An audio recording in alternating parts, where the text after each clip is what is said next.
इस दुर्वा का अलग अलग महत्व है महाराज। कुएं के पास की सफेद दुर्वा, कुएं के पास की सफेद दुर्वा, यदि 41 दुर्वा प्रत्येक बुधवार को गांठ लगाकर गणेश जी को समर्पित कर कर वापिस उठाकर उस दुर्वा को खाली पेट, आपके घर में भी गणेश जी होंगे, उनको समर्पित करो, खाली पेट इस दुर्वा को केवल चबा चबा कर खा लो और आधे घंटे बाद पानी को पी लो। बुधवार की बुधवार 5 बुधवार करना, गणेश जी को चढ़ाना, सफेद दुर्वा को गणेश जी को समर्पित कर कर चबा चबा कर खाना। उदर की प्रॉब्लम, जो भी मसा आदि की प्रॉब्लम होती है उदर से जुड़ी हुई होती है, जिस चीज से जुड़ी होगी, पेट की जितनी प्रॉब्लम होगी, आपको जितनी भी प्रॉब्लम होगी वो सारी 5 बुधवार करना, 6ठे बुधवार को जरूरत ही नहीं पड़ेगी। कितनी भी प्रॉब्लम हो पेट से, कितनी,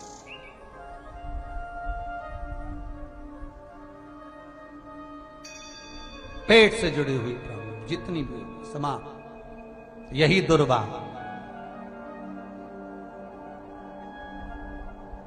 शिव महापुराण की कथा कहती है, यदि पंचमी तिथि के दिन, चतुर्थी के दिन 7 गांठ वाली दुर्वा 21 ले लो और चतुर्थी के दिन गणेश जी को समर्पित कर दो। पंचमी तिथि को उस दुर्वा को उठाकर दूध में डाल दो और उस दुर्वा को दूध में डालकर उस दूध में उस दुर्वा को मल लो, और जिसके सफेद चमड़ी पड़ गई हो, चर्म रोग हो गया हो, उस दूध को उस दुर्वा के साथ, दूध नहीं भी हो तो पंचमी के दिन दुर्वा का लेपन शरीर पर कर लें। आधे घंटे तक करने पर पंचमी को प्रदोष काल में स्नान कर लें। महाराज आपको चर्म रोग में आराम लग जाएगा, सफेद चमड़ी अपने असली रंग में आना प्रारंभ हो जाएगी। गणेश पुराण दुर्वा का महाराज एक निवेदन करना चाहूंगा। बुधवार के दिन अष्टमी है, दुर्वाष्टमी। जिनको शुगर की बीमारी हो, बीपी हो, उनसे निवेदन करूंगा, गणेश जी का दांत जो टूटा हुआ है, उस टूटे हुए दांत के भाग की ओर 5 दुर्वा, सफेद दुर्वा, पानी का जो जलाशय होता है, कुआं होता है, बावड़ी होती है, तालाब होता है, नदी होती है, वहां लगती है सफेद दुर्वा। 5 सफेद दुर्वा टूटे हुए दांत की ओर समर्पित कर दें।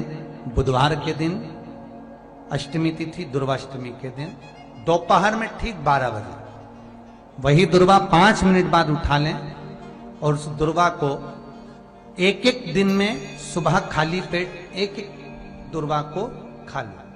महाराज आपका शुगर और बीपी लेवल में मिलेगा। जांच कर लें, आपके पास में जांच की मशीन हो तो अवश्य करिए।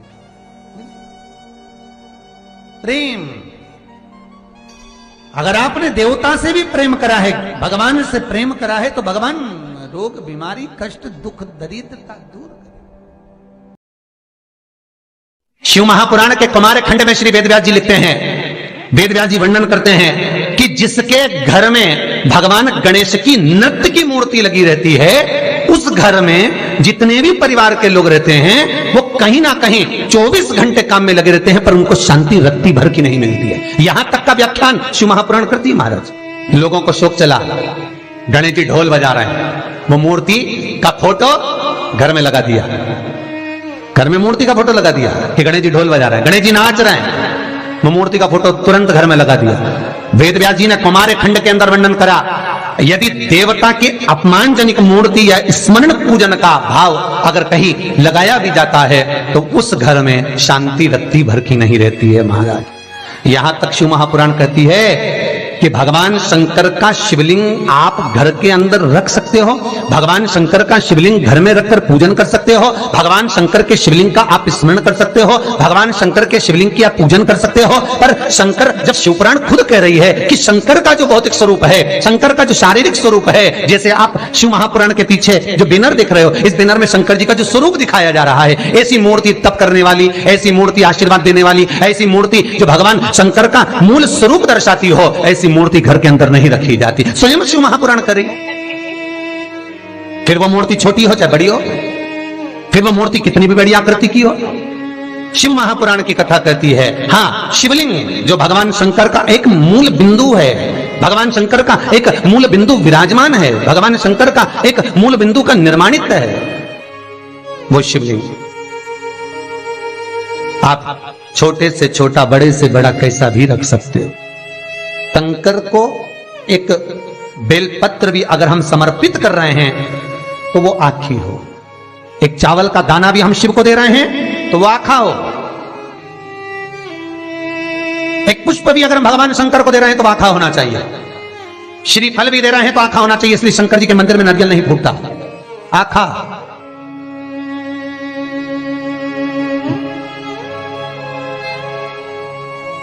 समर्पण भी हो तो पूर्ण हो, आखा, आधा नहीं।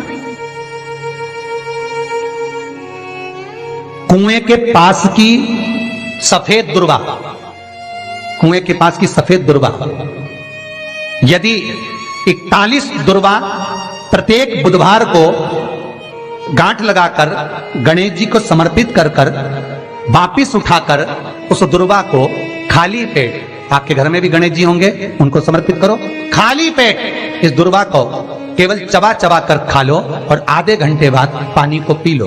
बुधवार की बुधवार 5 बुधवार करना, गणेश जी को चढ़ाना, सफेद दुर्वा को गणेश जी को समर्पित कर कर चबा चबा कर खाना। उदर की प्रॉब्लम, जो भी मसा आदि की प्रॉब्लम होती है, उदर से जुड़ी हुई होती है, जिस चीज से जुड़ी होगी, पेट की जितनी प्रॉब्लम होगी, आपको जितनी भी प्रॉब्लम होगी, वो सारी 5 बुधवार करना, छठे बुधवार को जरूरत ही नहीं पड़ेगी। कितनी भी प्रॉब्लम हो पेट से, कितनी पेट से जुड़ी हुई प्रॉब्लम जितनी भी होगी, समा यही दुर्वा।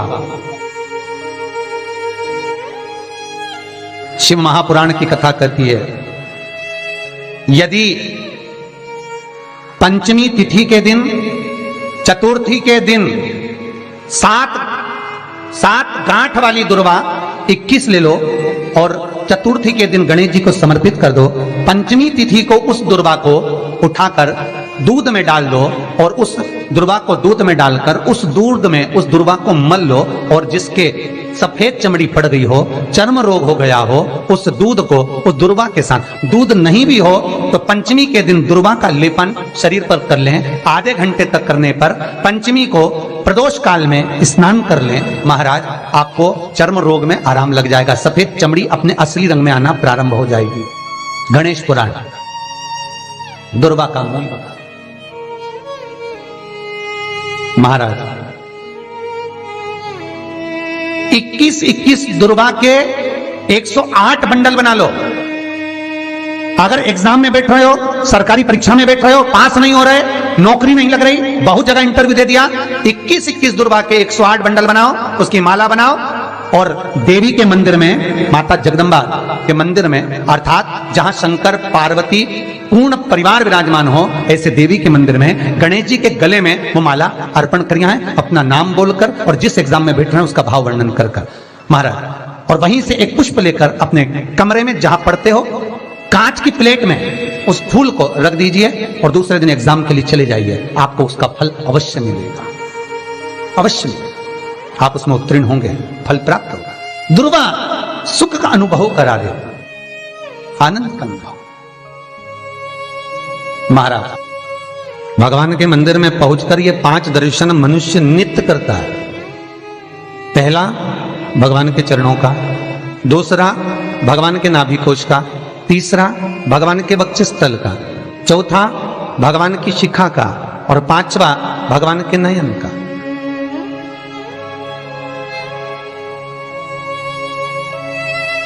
सबसे पहला दर्शन जब हम भगवान के मंदिर में पहुंचकर जाकर करें तो वो भगवान के चरण होना चाहिए। परमात्मा के चरण।